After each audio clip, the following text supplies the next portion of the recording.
Everyone saw it coming afterwards. That's the thing about hindsight, isn't it? Blockbuster, Kodak, the high street generative AI.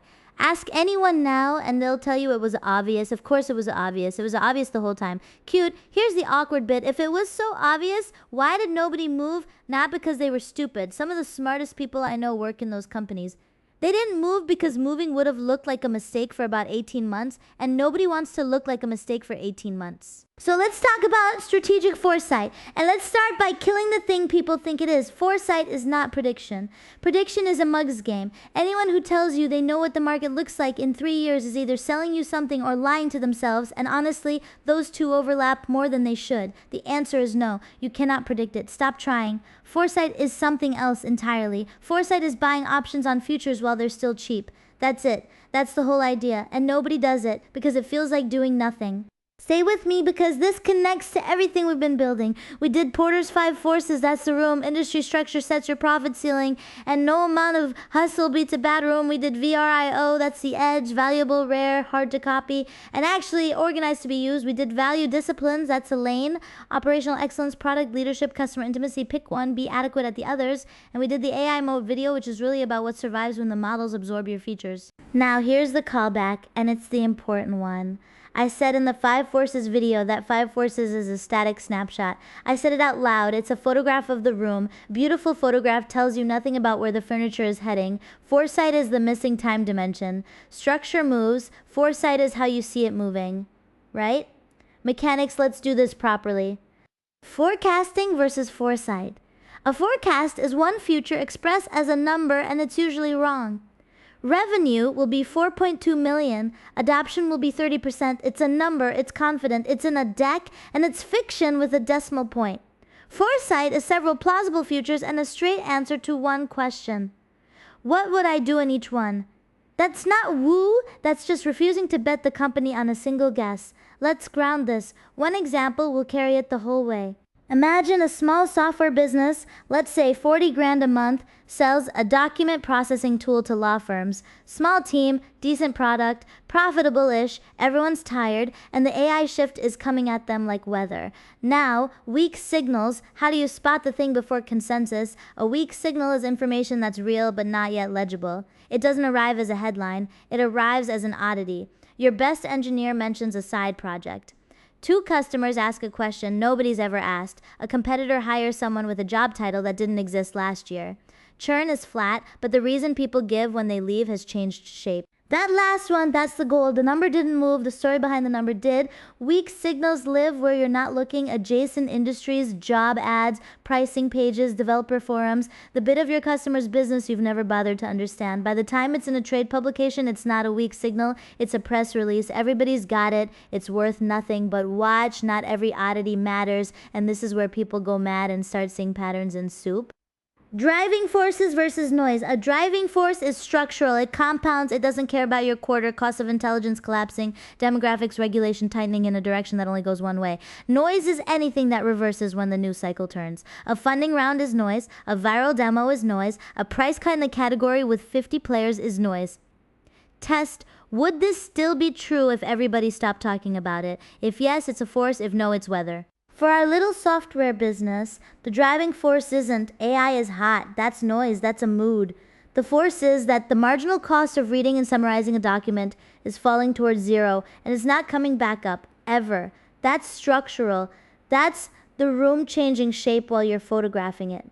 Now, scenario planning done properly, because most of what gets called scenario planning is 2 columns, best case and worst case, and it's useless. It's useless because best case and worst case are the same scenario with the mood lighting changed. You learn nothing. It's a feelings exercise. Proper scenarios, 2 to 4, and they differ on the things you genuinely can't call, not on optimism, on uncertainty. So for our 40 grand a month business, the real uncertainties might be, do the big model providers ship this as a feature, and do law firms trust a machine with the work? Cross those and you get real, distinct worlds. 1, the models eat the feature and the firms trust it. Your product is a wrapper. You have maybe 18 months. 2, the models eat it, but the firms don't trust it. Suddenly, you're not a software company. You're a trust and compliance company that ships software, different business, possibly a better one.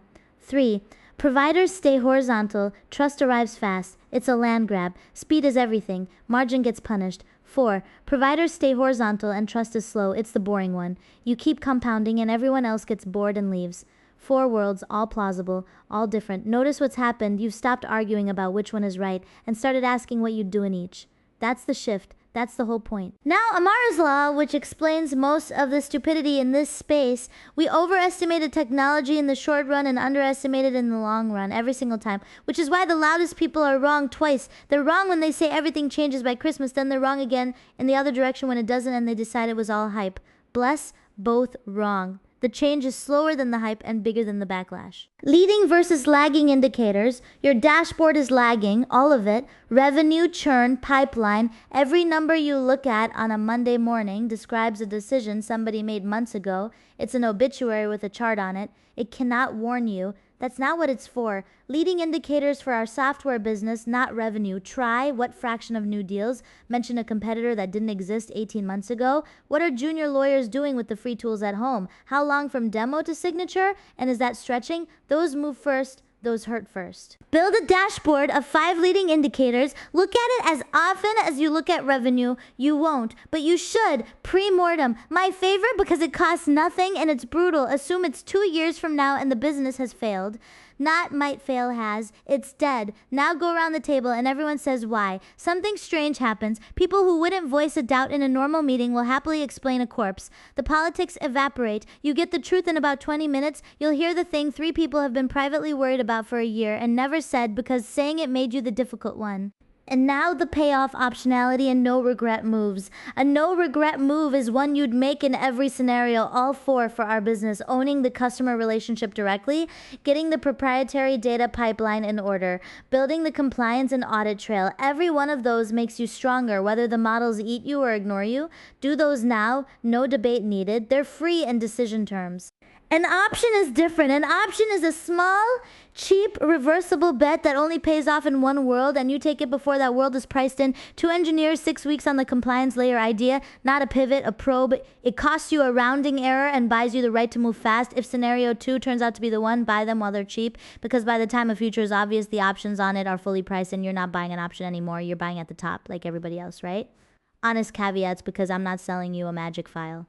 Scenarios are not predictions. You cannot score them. Nobody wins scenario planning. If you're building a spreadsheet to grade your scenarios afterwards, you've misunderstood the tool. Foresight becomes theater. The second, nobody changes a decision because of it. If the workshop ends, the PDF gets filed, and next quarter looks identical to last quarter, you didn't do foresight, you did an away day with better snacks. And this one's the killer.